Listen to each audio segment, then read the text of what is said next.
Nagkatensyon sa botohan sa isang covered court sa North Caloocan. Sa dami ng botante, marami ang napagsarahan ng gate. Kumustahin natin ang sitwasyon doon sa live report ni Katrina Son. Katrina? Atom, humupa na nga ang tensyon dito sa barangay 180 sa North Caloocan nang magsimula ang bilangan ng boto. 3:18 ng hapon, sinara ang gate ng polling center na ito sa barangay 180 North Caloocan. Siksikan pa sa loob.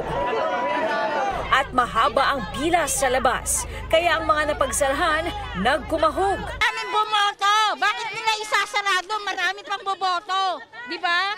Oh, bakit ayaw nila papasok? Isang hakbang na lang.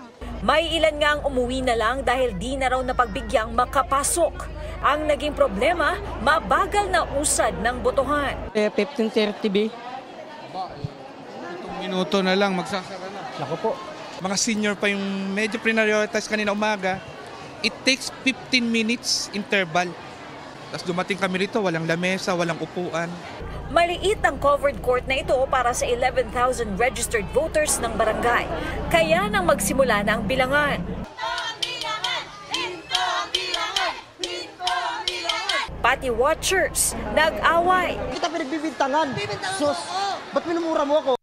Pero sa ngayon, tahimik at wala ng tensyon sa polling center, patuloy ang bilangan ng boto. Sabi ng mga tao rito, problema ang botohan sa barangay 180 dahil walang eskwelahang itinalagang polling center. Instead of classroom na mayroong 20 to 25 voters simultaneous na nakaka-vote, sila po 3 to 5 lang po. Kaya po yung mga tao kanina sa labas, medyo naghintay po talaga sila ng matagal. Parang nag-stampede nga kanina dyan eh. Nagkapasa-pasa pa kami, nagkaipit-ipit kami sa gate.